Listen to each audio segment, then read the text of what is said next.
actually have a question that does involve Ivy. This can be the last question of the podcast, so we've almost been on for 2 hours. So, do we pull a Tyrese Halliburton type of trade with Ivy? Man, I do feel like out of the core, he'd probably be the guy most likely to go. Just because I feel like Cade and Asar could make up for his absence, but I don't see it happening in his second year unless Ivy, like I talked about this on the podcast a couple of episodes ago, where unless Ivy tries to play like too much hero ball and tries to be the guy and like takes away from the offense, if that type of thing happened, I could see a Tyrese Halliburton type trade happening for the Pistons, but I don't think Ivy will do that. I think he will ultimately play within the team, but he is also the guy that I worry about the most, because I do feel like he very much wants to be the guy, and there'll be moments where he, like when he was getting locked up, I shouldn't say locked up, but when that little point guard, the 5'8" dude from Kansas State, the Toronto Raptors, I think he was a second draft. You know what I'm talking about, that Noel guy, I think, or Hal, I don't remember. How he kind of like put the clamps on him, and Cade was standing like on the outside, like, "Hey, bud, I'm open. Pass me the ball." And Ivy just tried to do too much, and I got it stripped. I could see that. That's what worries me. I could see that happening. And then again, I think Ivy could be traded like Tyrese Halliburton was. So, for context, for people that don't remember, the Kings weren't a playoff team. They were like on a cusp of a play-in. But the Pacers, obviously, it seems like for years, they always wanted to move Miles Turner or Sabonis, right? Yeah. You heard it in trade rumors for like 2, 3, 4 years, it seemed like. And a player like Sabonis, in my opinion, I think he's a top 15 player in the NBA. I think he's one of the better power forwards in the NBA too. They got a all-star level talent for a player that will probably become a multi-time all-star. They basically traded a proven star for a guy that has the potential to become a star player, and I think Halliburton will be that. Now, to Ben's question, could we pull a Tyrese Halliburton type of trade with Ivy? When I look at it and I look at the NBA landscape of, teams that maybe have stars that aren't happy, I just can't see one right now. I think there are teams that would love a Jaden Ivey, but I don't really think the Pistons would trade him unless they believe that it can't work with him and Cade Cunningham. And that's the hill I'll die on. I think they want to see what they have with this young core before they make any, major changes, because I think those two in the backcourt are going to work together. I really do. I think that having those two in the backcourt is probably going to be the next great Detroit Pistons backcourt, in my personal opinion. I think Cade can play off ball. Ivy can play off ball. Cade can score when he wants. Ivy can score when he wants.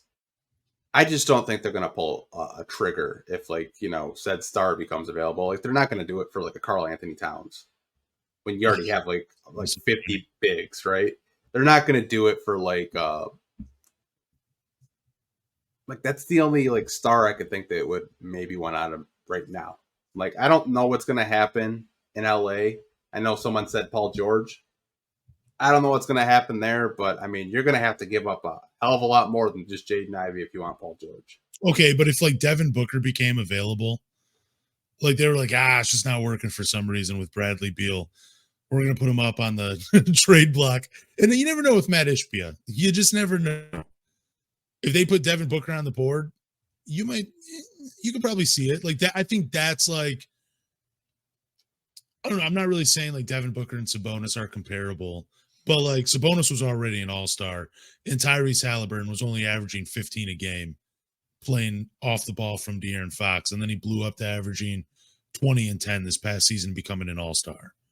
Go on. I just think like to your point, I think Devin Booker is way above Sabonis, and I think Yeah. you could agree with that. I'm just talking about like to Ben's point, like Sabonis was like a friend. He was like a fringe like star, but he was an all-star. I don't really think there's like a player right now out there that you trade Jaden Ivey for, and the Pistons are like instantly a playoff team. I just don't think there's a player out there available that makes this team a playoff team right off the bat. I really don't. Like, I would rather keep him.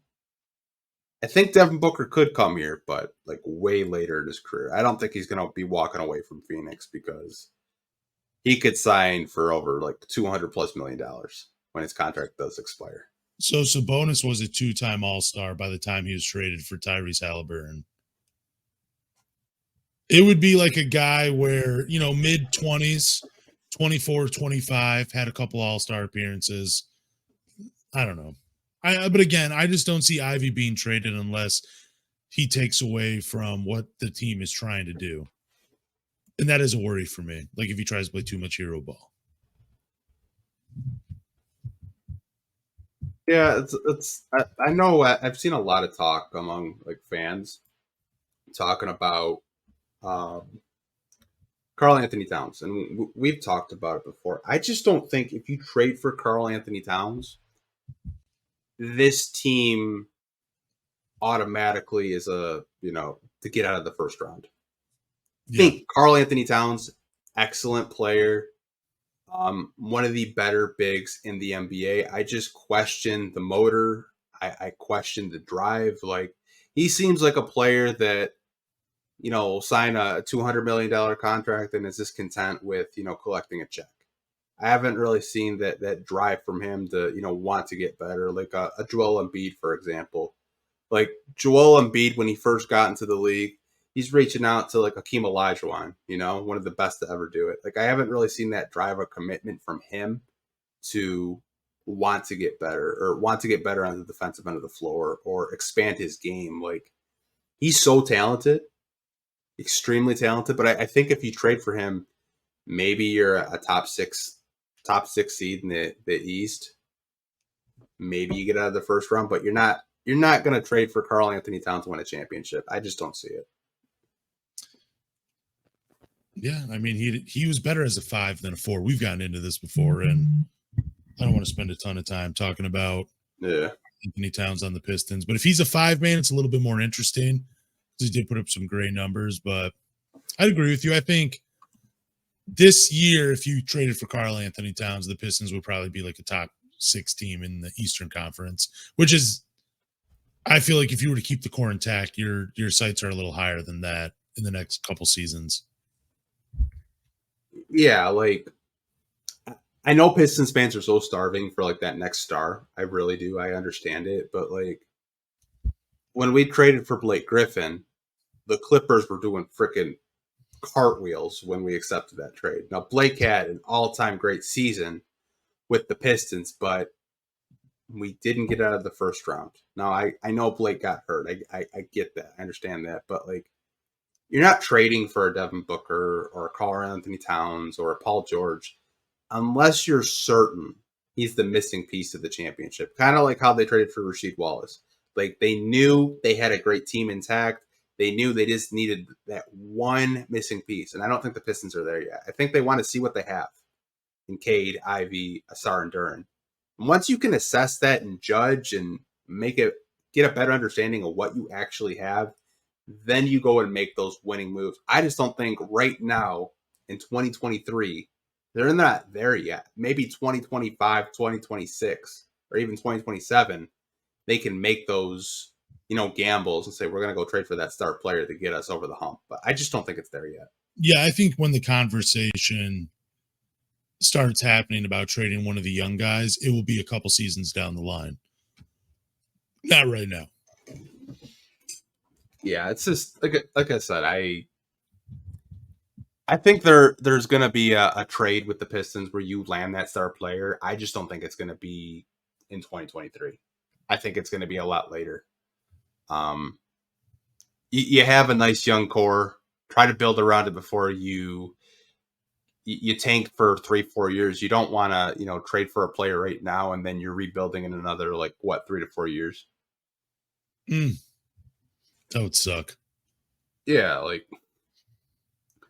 I don't know.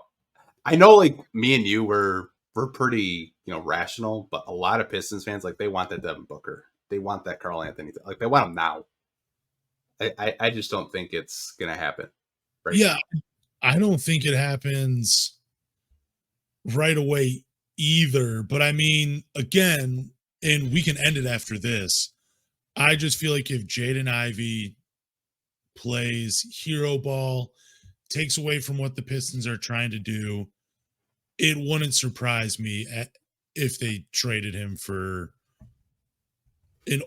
not an old player, but a guy 24, 25, 26 that's been a multiple time All-Star. If they could do that, I think that's a possibility. But I don't see that happening.